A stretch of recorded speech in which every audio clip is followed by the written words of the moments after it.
is going on. What I want to do is start by providing some large context for our discussion. And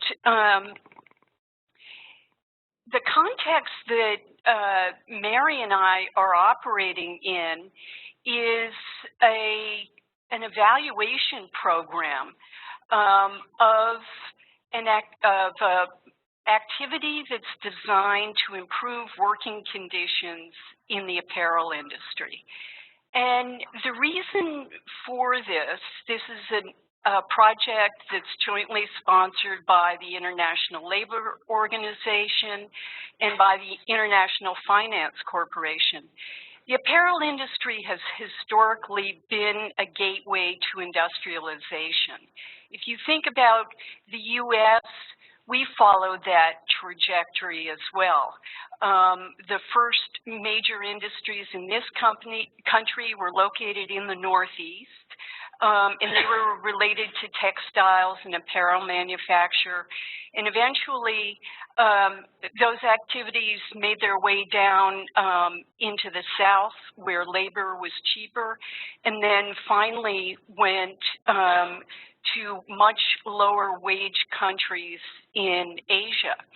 And apparel's been moving around in response to low wages historically.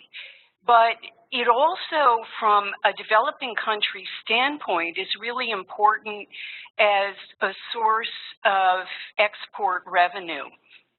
So it allows countries to build capital, which they then can use to invest in additional industrialization. So that's a bit of the broad context.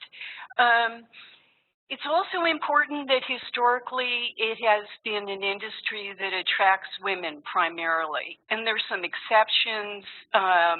Northern India tends to be have many more men than other areas of India, and then compared to other parts of Asia. But in general, it's been all about women, and this is an important focus of the International Labor Organization as well. This program that we're studying, evaluating actually, was initially rolled out in Cambodia in 2006, and it was developed in a way that made it very hard to answer the really important evaluation question, which is this program working? Is it having the intended effects? And so it was reconfigured, and when it was reconfigured, Tufts was invited to develop and implement an ongoing program of monitoring and evaluating its effectiveness. So at the same time we're doing an evaluation, we're constantly giving feedback to the program designers on things that they could do better that would make it more effective. And this activity that we're engaged in is a multi-year activity. Drusilla Brown from Economics and IR is a co-PI with Mary and me. And we've engaged generations of students in analyzing and working with the data. And if you're interested in this moving into the future, this is something we can talk about in the end. But Haiti is unique of the Better Work programs in the sense that if factories want to export to the United States on very favorable trade terms, they have to be part of this program. And being part of this program means that if they get a call from Better Work saying, Ann Rappaport and Mary Davis want to come through your factory and interview people and have a close look at what you're doing, they have to say yes. So that's the large context in which we're operating. And oh yeah, and so I'm specifically doing a case study on innovation. Mary's doing a case study on occupational health and safety, and we can talk a little bit about that. But more what we want to talk about is this larger issue. So we're there really to study the apparel industry, and it may not strike you as having an obvious and direct relationship to the environment. And in part, I think that's because we think about the environment part of sustainability much more frequently than we think about the other two parts of sustainability, the economic part and the people part. But we see a project like this as really bringing those three parts of sustainability in a very, very rich and interesting way. And we like to think that we've broadened the horizons of the apparel industry people, as well as the International Labor Organization and the International Finance Corporation, and helping them understand that without having consideration of the broader environment issues, you can't really claim to be advancing the social issues at the same time. So with that reminder to you that sustainability is really a lot broader than the environment, I want to hand things off to Mary, and I'll chime in. Is that okay? So where's the camera in here so I can make sure and get my best angle? I was saying that I feel like Garth Brooks with this. Is that a generational thing? Does anybody know Garth Brooks with the... Okay. Yes? All right. So thanks, everybody. I'll just repeat, thanks for coming, especially the few of you that I just terrorized with the economics midterm, right? Anyway, so Anne kind of laid the foundation for why we're in Haiti. And as it happened, we got to Haiti, and we noticed many other challenges that were equally interesting to the work we were doing in the apparel industry, or sweatshops. They don't like us to call them sweatshops, but they're very sweaty. They're very hot. Yes, unbelievably, especially in Haiti. But what we saw the first year we went down was, and it was the year after the earthquake, was air quality that you could just feel it. You could feel how horrible it was, and my experience in environmental health was with air quality in the United States, so it struck me as just an issue that was worthy of thinking more about. So we came back from Haiti that year. I looked up just to see if anybody had talked about how horrible the air was in Haiti, and there was absolutely nothing. There was no data, no information. No one had ever even raised the issue of there being a problem. And not only that, there was very little information available for anywhere in the developing world, for that matter.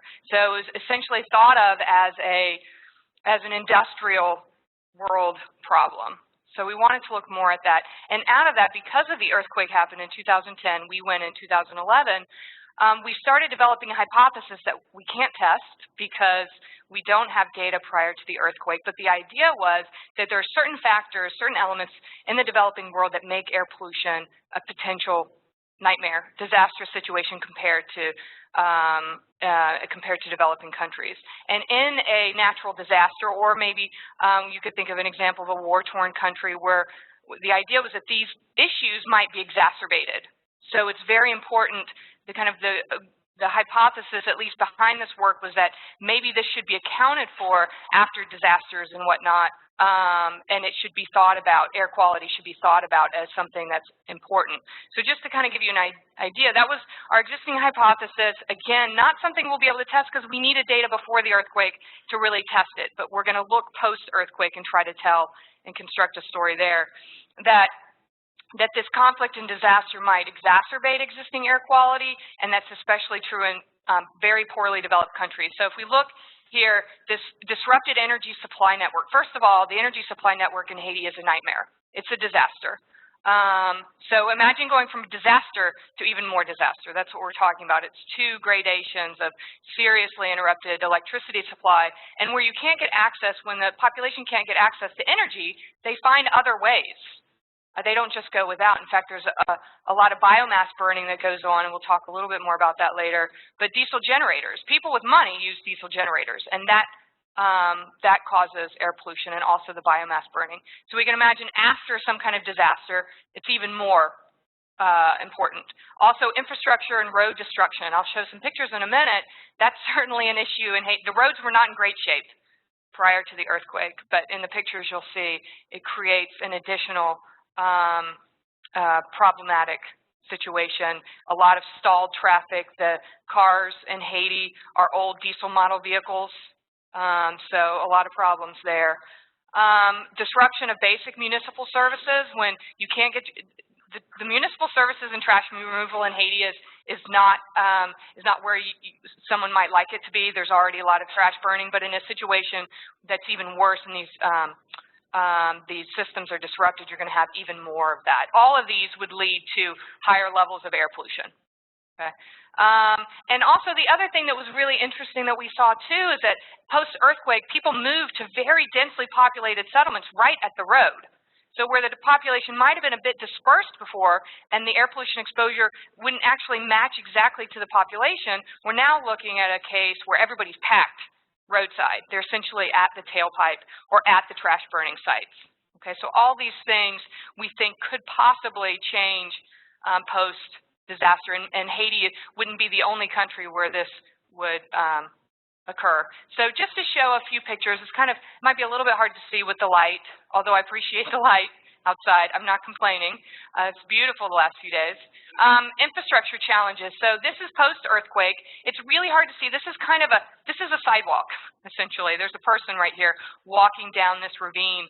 And I teach a public health in the built environment class, and I use some of these photos to give students an idea of what the built environment looks like in some of these countries and compared to the U.S. And here we have someone walking through. This is a road. All of this is road, so it's difficult to move along here, clearly. Also, there's a lot of, this is flooding. This is actually one of the factories in the second year we went was under construction, and they had basically landslide flooding. Can anyone tell me why flooding is particularly an issue in Haiti? No one? Okay, well, mosquitoes are bad too. So with flooding, we could have mosquitoes, but why flooding in the first place? Mark? Yes, so there's a lot of, you can see Haiti from space. The line with the Dominican Republic, it's green, and then it's brown. It's actually quite striking. Okay, so a lot of deforestation leads to these issues with,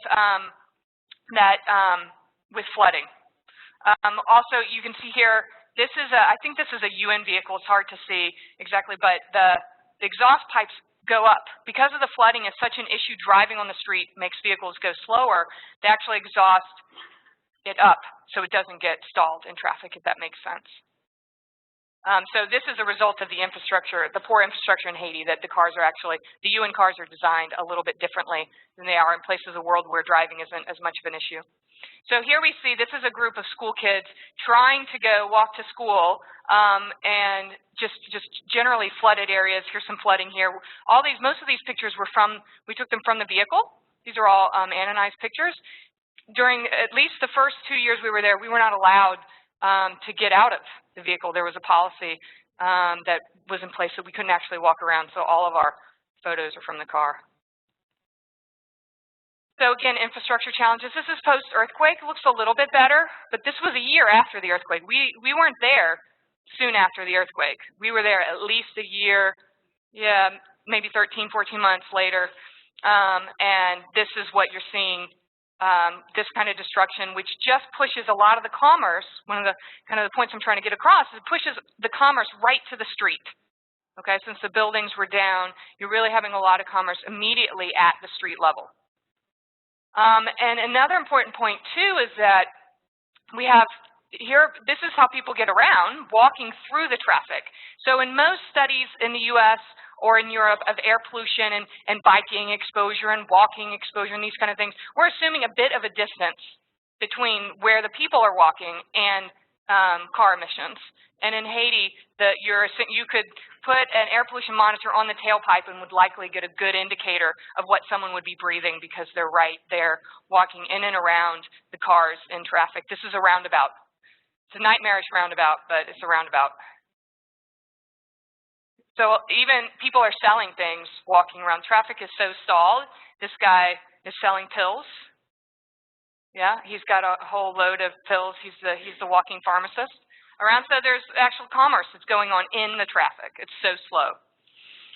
There's also waste and trash challenges. It's hard to see here, but this should be a canal. It's actually just trash. All this is just trash, and you can see trash all over the street. So certainly trash is a challenge, but in a disrupted network where post-earthquake a lot of those essential services weren't provided, the trash was even worse. And what you can see here is kind of the effect of all that trash. We're looking from the really nice hotel that we stay at in Port-au-Prince, looking down into Port-au-Prince, and you can see the impact of trash burning in the distance. So this would be a neighborhood here. So everybody, can you see the trail?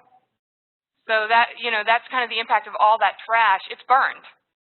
That's what happens to the trash, and it's often burned right in, I'm not sure if I call them residential areas, but populated settlements. And even this is at one of the factories. They've even designed kind of innovative ways to get rid of the trash. They're burning scraps here, and so you can see a lot of the emissions there, just innovative ways to kind of get rid of the excess trash. And also I think they're using this to generate steam too, right? Or was this just a trash burner? That particular factory is not using it to generate steam, but they may at some point in the future.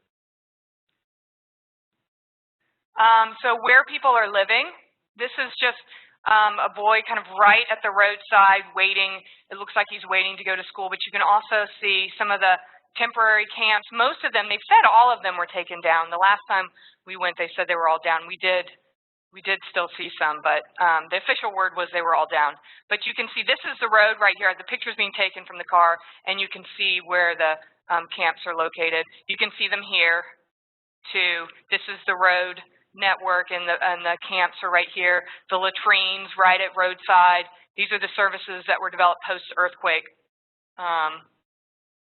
to house and take care of the population. Just a few more. It's roadside. And as we mentioned before, the landslides are such an issue. This is really dangerous. These kind of mountainside housing arrangements, especially given you can see the erosion here too.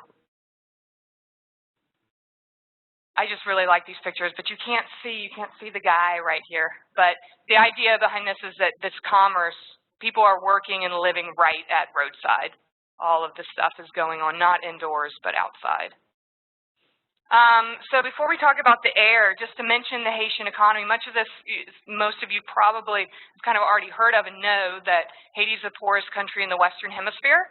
Average life expectancy is the lowest. It's ranked the lowest in standard of living. So pretty much on any metric that's provided, Haiti ranks the lowest in this part of the world. Over half the population would be considered extremely poor, living on less than $1 a day, and more than 3/4, less than $2 a day. And over 40% are considered unemployed. I think that that's an optimistic number. This came from the CIA fact book. Getting data like economic data like this from Haiti is not really easy.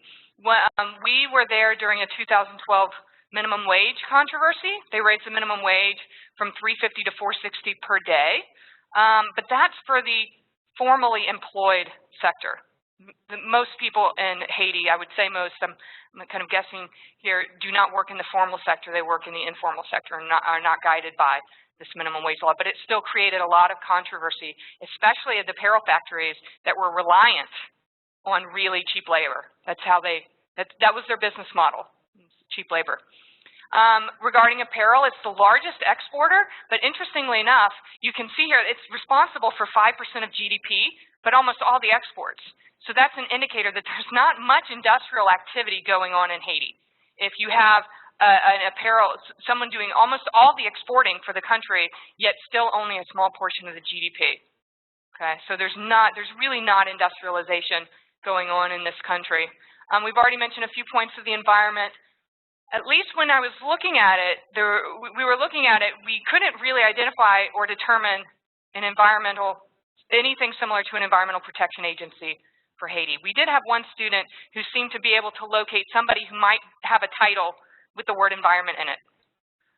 But this, I think, regardless of whether there's someone there with a title. There's no work going on. There's no effort in this area. There's no air quality monitoring either within the local area or from the international community. So the data we'll present today is the only data that's come out of Haiti for air. In terms of the environment, similar to the economy, it ranks lowest on the environmental performance. Interestingly, for the air pollution, 70% of the consumption is 70% of energy is generated by burning charcoal or firewood. Okay, so that in terms of air pollution is it's a really bad thing. It's very high polluting. Some USAID documents have estimated that lifespan is 6.6 years lower due to the impacts of exposure to indoor biomass burning. I'm going to guess that that also is an underestimate. It's not necessarily taking into account the underlying compromised health of the population. Okay. Acute lower respiratory illnesses are the biggest cause of mortality in children. These are just kind of statistics to give you an idea that there may be some evidence without air pollution monitoring to suggest that air quality is a health issue. I've already mentioned there's no major industrial sources of pollution in Haiti, different than some other developing countries, but that's starting potentially to change. There was a not-so-secret conspiracy theory while we've been going that they want to move the capital of Port-au-Prince. And for those of you in urban planning would be interested in this, it's the idea that you cannot save Port-au-Prince. It's too densely populated. You can't relocate people in any reasonable fashion and redo the built environment to make it safe and healthy. So the alternative is to build it somewhere else. We couldn't find much support through the Haitian government or any kind of input had here, but USAID and the international community was building essentially building from scratch a settlement in the northeast. Let's see if, so here's Port-au-Prince down here, and here is the area they're building in is just to the right. This is Cape Haitian, and this is Caracol. That's the name of it. And so USAID and the international community had essentially built on what was the remaining environmental pristine. It's a rural area, but the water surrounding it was considered the last remaining decent piece of environment in Haiti. That the water around it, this area right here was very clean, certainly compared to this area right here. So development started up here. You can see this is not abandoned because there was no one ever in it, just vacant housing up in the north. Housing was built. There was a university that no one was attending that was built. There were these factory complexes. You can see, does anybody know who we got here? Bill Clinton, Bill and Hillary, kind of supporting this factory in the north, all this stuff in the north. And so there was this idea that they might shift the industry and shift the capital to the north. I don't know what's going on with that now. Everything moves at a snail's pace in Haiti, really.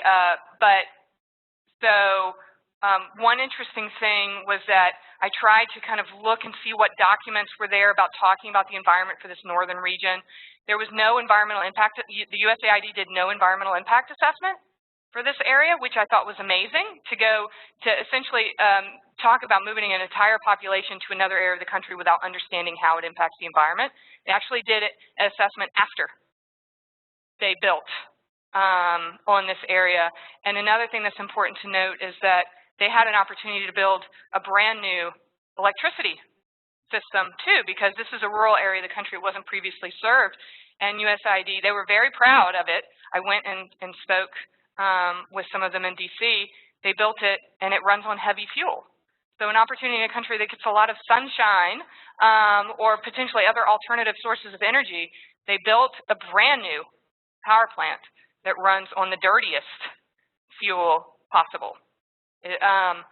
Granted, it is a clean piece of equipment. They described how it captured everything, but what you're looking at was really a lost opportunity and no thought process on what the impact on the environment would be by switching the population center up there. But no one has moved yet. The last time we were there was still no one here, and the pictures of Port-au-Prince were still very populated in Port-au-Prince and no one here. So what we did, in the first year I already mentioned, we came, we smelled, we felt, We thought there was a problem. In the second year that we went, we did some limited sampling. I'll show you a picture in a minute. Limited sampling just in Port-au-Prince, some background and some in-traffic stuff. Saw that it was bad, then purchased another piece of equipment to do it a little bit better, redid Port-au-Prince the following year, and then added Cape Haitian in traffic, and then along this road network. This is a rural road network, so you'd expect in rural areas for air pollution to be not so bad. It's not very densely populated, so we wanted to see what this area in the north looked like, but also Port-au-Prince. So this is, I already mentioned this, known as what I call our hillbilly. This is our hillbilly monitoring, because first year we had nothing. The second year we borrowed some equipment from Harvard colleagues. It's a filter, so essentially we just hung the filter out in different places. It would accumulate dust on the filter, and then we weighed the filter before, we weighed it after, so it was based on a weight of essentially how black did the filter get by pulling in the air. Okay, and it got very black. And then the second year, Tufts gave us some money. Kudos to Tufts, because the equipment's not expensive. This is a real-time monitor that both looked at particulate matter. So we did a filter approach where it sucked on and deposited on a filter, and then we had the filters. And then the next year, we actually had, it was like a little computer that we went around and gave us real-time data. So since these are two completely different methods, we couldn't really compare. Both years we could look at the trends in both years, but just keep that in mind. There were two different approaches. But before I present the results, just to let you know what it is that we were looking at, because there's many different variations of air pollution that we could have been concerned with. We were looking specifically at particulate matter, and even more specifically at what's called PM2.5 or fine PM. This is particles less than 2.5 micrometers in diameter. If you want to understand how small that is, here we have a human hair, okay? And then within one of these circles would be about the size of PM10, so less than 10 micrometers. The EPA regulates both PM10 and PM2.5, which if you take one of those PM10 circles and split it into 5, you'd get very small. So basically, this is something that you can't see. It's not road dust. It's not something that you would see in the air. It's something that would, it's small enough to get into the deepest regions of your lungs, at the alveoli where the gas exchange occurs, and it can enter into your bloodstream. So it's problematic, more problematic from a public health perspective because of the size. But one thing to keep in mind is that we were only doing particle counts, how many particles are in the air. We weren't looking at the composition of the particles, which could be even, especially in Haiti where there's a lot of trash burning and biomass burning, what is on the particles may be the most important compared to what's on the particles in the U.S., but we didn't have the ability to do that here.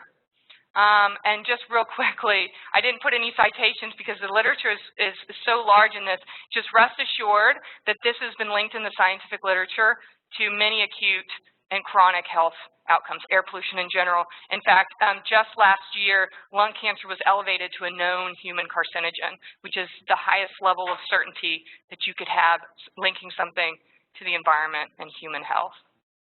So a lot of these we couldn't, nor would we be able to test in Haiti, but interestingly enough, it would have been nice. I looked to see if the factories were collecting data on absenteeism, because you could conceivably link some air quality spikes to missed days of work, but they didn't collect the data that we needed to be able to do that. So when I show the data, what we tried to do is to put it in the context of something that would be easy to understand. So they were all kind of benchmarked to what the EPA uses to tell people on a daily basis whether it's healthy or not. So we'll compare it to the benchmark U.S. standards, but also to what categories they would fall in if this was actually happening in the U.S. So from good air all the way down to hazardous. So here's a snapshot of just morning rush hour traffic in Port-au-Prince.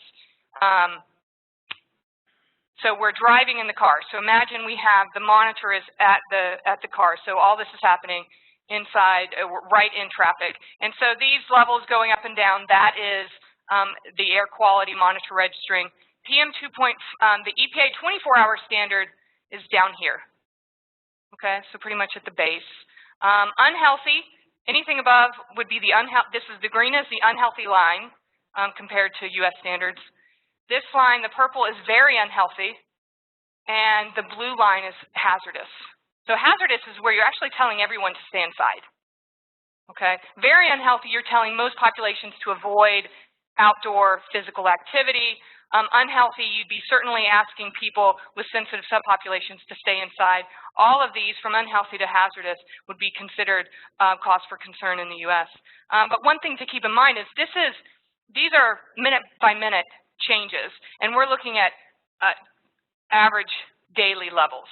Okay, so what we have to do here, I think based on where the population is living and based on what we saw, I think it's fairly reasonable to assume that these levels are pretty similar to what goes on throughout the day. But you can especially look at areas. This would have been, we had a GPS, but it went bonkers on our trip, and we didn't know it until the end.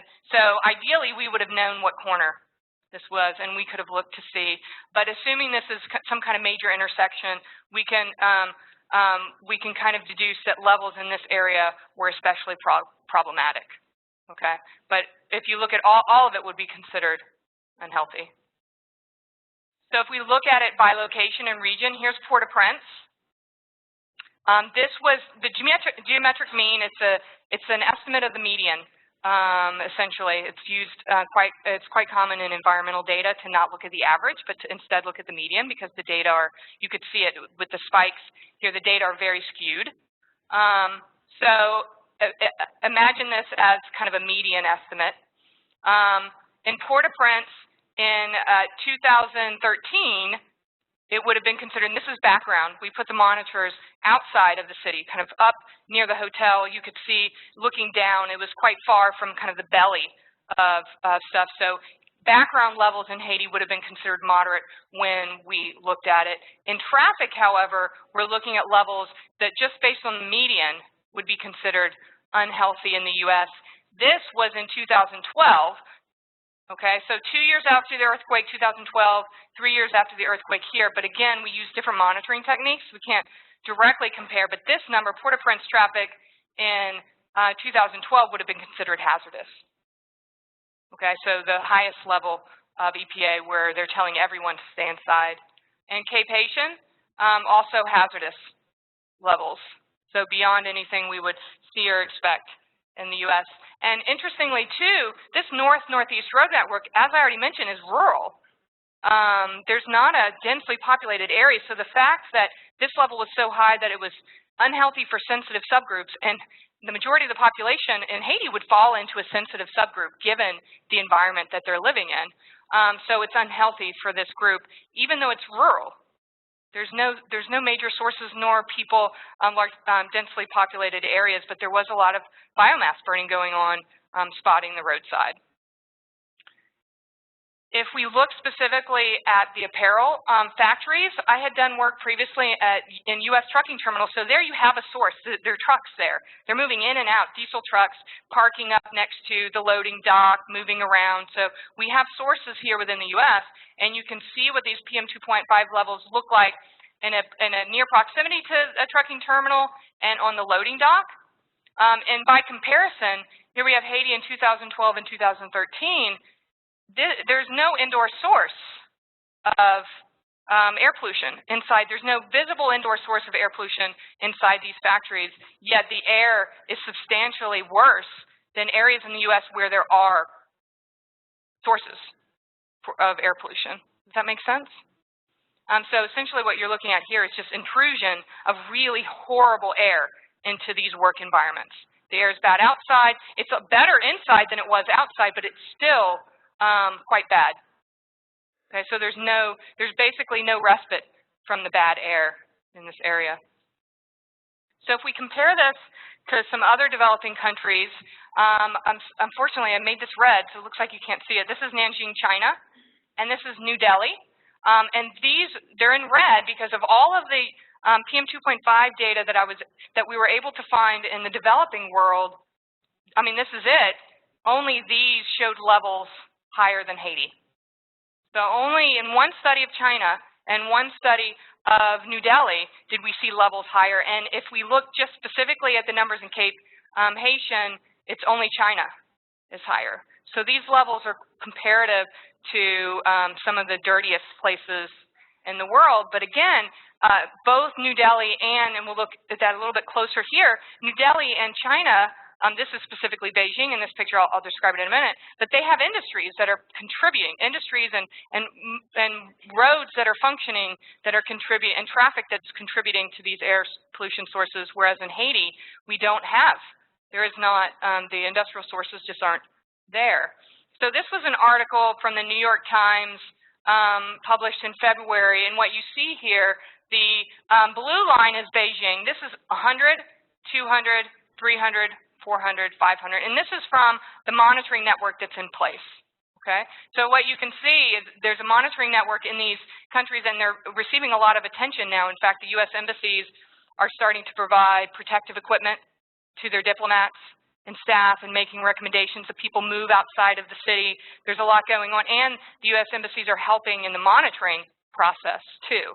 So if we compare those, Haiti is very much within the range of what's going on and what's being reported out of these larger air polluting countries, but the U.S. Embassy in Haiti is not facilitating, nor is it providing any recommendations. It's a problem that's ignored in Haiti, but getting quite a lot of attention in these other countries. So you can see, if we imagine average levels here, putting on this line at about 150, it's certainly comparative in Haiti, but potentially even worse than the levels in the countries where the U.S. embassies and the expatriates are receiving kind of special consideration in terms of the air quality. You want to finish this up? Okay, so to conclude, one thing that we really drew from this is the fact that we need more data collection. All the data from Haiti so far is what we showed you, and that's not a lot. That's not a lot. We eked a paper out of it. Science of the Total Environment published it last fall, and but it was, you know, the amount of data that we have doesn't tell a complete story.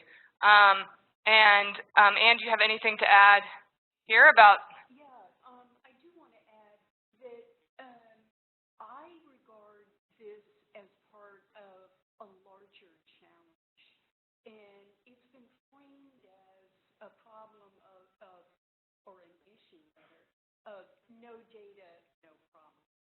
And that is true for a lot of health-related data, and we were really surprised to see it here in Haiti. Again, because it is in the Western Hemisphere, and it's a small country, and the U.S. has had policies for a fairly long time of trying to improve the lives of Haitian people. Yeah, and so with the example here of New Delhi, too, the article describes that this problem, it's getting growing awareness because the data is being collected. Now, with the support of the U.S., too, the U.S. is providing support to try to build a network that's similar to the EPA air monitoring network. There's a lot going on here, and so there's an acknowledgement of the problem now that wasn't there before. Yet in the case of Haiti, there's still no acknowledgement there. Can I just add one more thing? If you want to flip to the next slide. There's been a lot of attention to Beijing and more recently Delhi in terms of their high levels. And in the China context, concern about air pollution has really been an issue that's triggered social unrest and really challenging the government regime. Over last weekend, there was a lot of publicity associated with an air pollution video that had gone viral on the internet and then was taken down, presumably by the government. And what this follows a really interesting pattern that we also saw in Hungary and have seen in other places, where concerns about environment can often be a lever that then results in some form of larger government change. So some of our other conclusions here, just based on this idea that some of the challenges that are creating worse air quality in places like Haiti is that international relief efforts should and could incorporate this into as one of the challenges they're looking to solve as they go in to manage crises. And also kind of specific recommendations. Better Work, as Ann mentioned, is the organization we're working with in Haiti. Both Better Work and the U.S. Embassy could help facilitate. And every once in a while, I get an email. We had contacts with the U.S. Embassy. They're interested. They're about to do it. And then all of a sudden, someone comes and says, no, we can't. I mean, I've been willing to go down. I've been willing to set it up. I've been willing to let them borrow my equipment. But there are just political challenges that always, in the end, end up stymieing this process. Maybe I should maybe I should send them the New York Times article and try to get support. But really, ideally, not only data collection, but also educational efforts to try to work through this and to provide adequate protection to staff the same way that is being provided to them in other countries where the air is similarly poor. Do you want to say something about the opportunity? Yeah, and I would just add to that, you know, it's not exclusively an issue of protection to embassy staff. The bigger issue, the much more important issue, is that workplaces have air pollution challenges that up until the time we started doing this monitoring, people were simply unaware of. People were focused on workplace environment, health, and safety in terms of the things you would associate with the apparel industry, needle sticks, needles breaking and getting in people's eyes and things like that.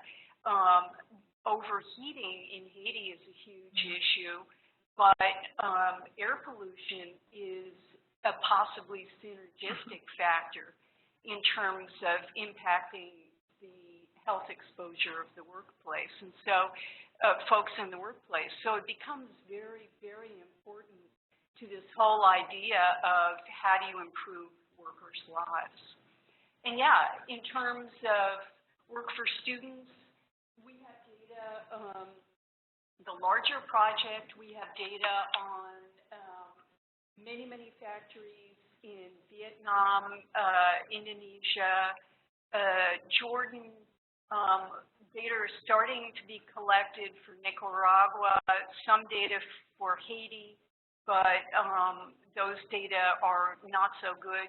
Going in past years, things have started to straighten out. But just as one example of what we've been able to do, I worked with a student a couple of years ago and looked at energy efficiency in the apparel factories in Vietnam. And what she found in analyzing those data, with data from over 50 factories, was that there's a statistically significant relationship between energy efficiency and better working conditions. We don't know which way the arrow goes. We don't know if there is a causal relationship.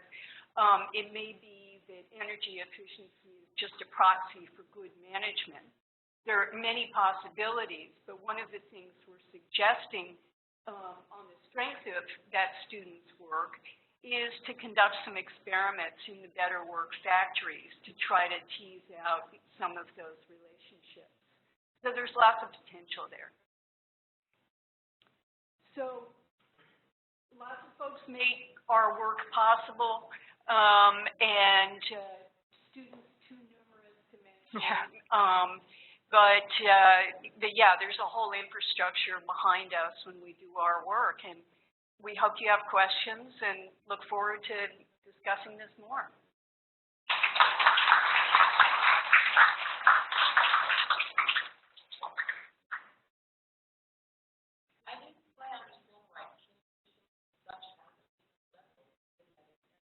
Oh, no. Yeah, Caracol is empty. Let me show you. So this is a population center. It's the second most populated city in Haiti. This is the dead zone right here, Caracol.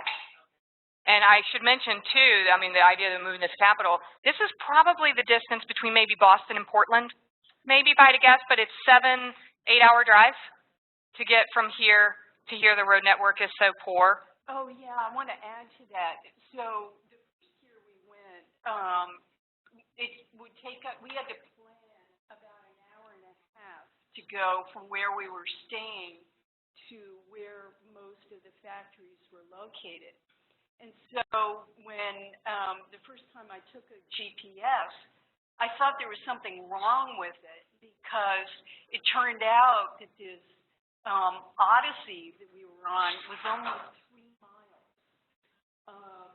So that just gives you an indication of some of the challenges. And now, if you look at that data strip that Mary showed earlier, now the trip is down to 45 minutes, but still, transportation is a challenge. Yeah, and you can make we did make the harrowing flight between Port-au-Prince and Cape Haitian in 20 minutes, maybe, but it was scary. It was scary. I think I come equipped with anti-anxiety medication for these 15-minute trips. It was really it was crazy, but we did make it. We arrived. Yeah. So Mary referred earlier to the travel restrictions that we were subject to initially, and that has to do with the fact that the ILO is a UN organization, and UN classifies countries by their hazard. And we had wanted to include the factories in the north in the beginning of our case study work, but we weren't allowed to fly on this plane because the security and blah, blah, blah. But we finally overcame that, and we were delighted to be able to collect these data and see the factories in the north. So it was a little disconcerting to see the broken seats in the plane. Broken seats. They made a big woman move too.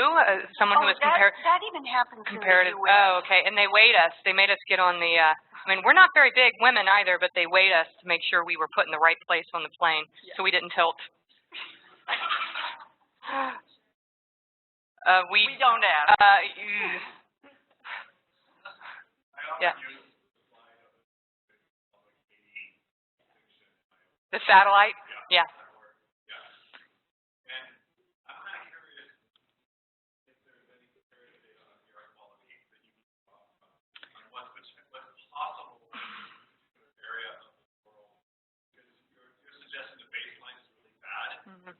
One idea about forests is that they actually narrow a bit. So, just wondering, can you extend your sampling into the public X number of miles to get a sense of, I actually don't know that part of it is going to come from forests, or is that the coastal area that's being developed?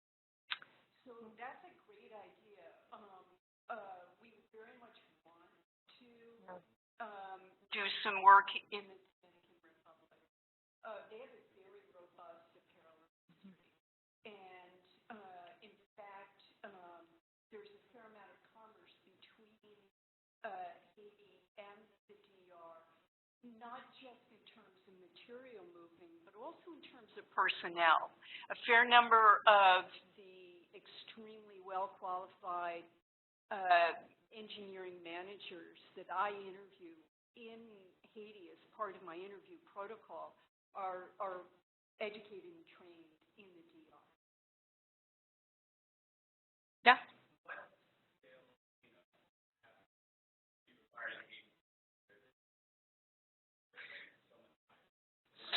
So a cleanup for air or just cleanup? You know, it's more challenging, I think, because Beijing, you could point to some kind of centralized sources that are a little bit easier to control. These industrial sources put a scrubber on, maybe other things that you could think of, since the pollution is not just coming from individuals, but with air pollution so dispersed, it's really a developmental challenge, I think. You have to switch to an electricity grid that's reliable so that people aren't relying on charcoal and biomass burning. That's something that would be a developmental challenge. Switching the vehicles over from the old model diesel to better burning, that's also an economic the development challenge. The trash, all these things are kind of handled on a kind of a a more economic basis than they would be. So it's more challenging. You have to build up the economy as opposed to tackle a few major polluters. Yeah, let me add to that because it's a really interesting question, Nick. And I look at it from my environmental engineer lens as really, in some respects, Haiti is a perfect case study for a clean energy development pathway in the sense that all the fossil fuels that are burned in Haiti are imported. They have no indigenous source of fossil fuel in the country. And so it would be fairly easy to take a government decision to make a conversion to cleaner energy, but for the fact that there's a high degree of energy poverty. The grid is very limited and unreliable. And so, as Mary says, there's a lot of distributed energy use that is based on charcoal and other forms of wood burning. But it's not insurmountable as those things go.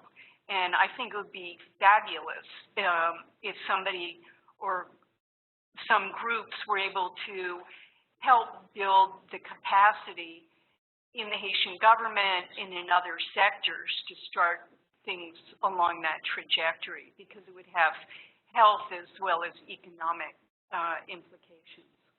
And the factories, too, are very interested in trying to find alternative sources to the things that are burning really dirty. It's just a matter of those things not being available and the technology not being supported.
So let's, yeah. So the it was a two-part question. The first asked me to answer whether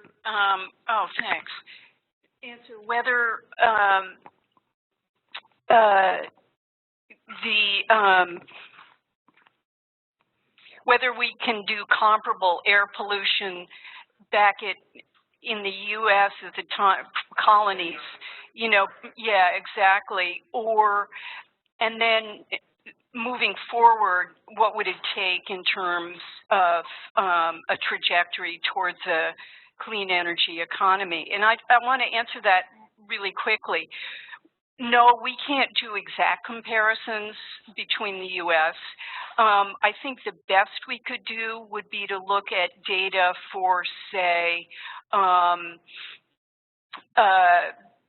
Cambodia, where we might be able to do some comparisons, but we'd have to sort of account for degree of urbanization. But that would be really interesting to do. In terms of what it would take in terms of the economy and affordability to start that conversion, I just want to throw out a little bit of information. And there's a really interesting paper on energy poverty in Myanmar that I can send you. First of all, in Haiti now, people pay between 34 and 36 cents per kilowatt hour for their electricity. And the factories are paying that, and so are people who take electricity off the grid. That's about twice what we pay here in Boston. We as residential customers, not industrial rate. So the premium is already really, really high. And this paper on Myanmar that I'll send you talks about they've got about 30% electricity poverty in Myanmar, Burma, and it asks the question, could we address that with renewable energy? And the answer, in short, is yes. And it can be done more quickly than establishing a fossil fuel-based centralized grid system of the sort we have in place. And it can be done less expensively. And in fact, it would cost less to individuals right now than what they're paying for candles and batteries if you used picoscale and microscale, a variety of renewable sources. So that's the best information I can give you.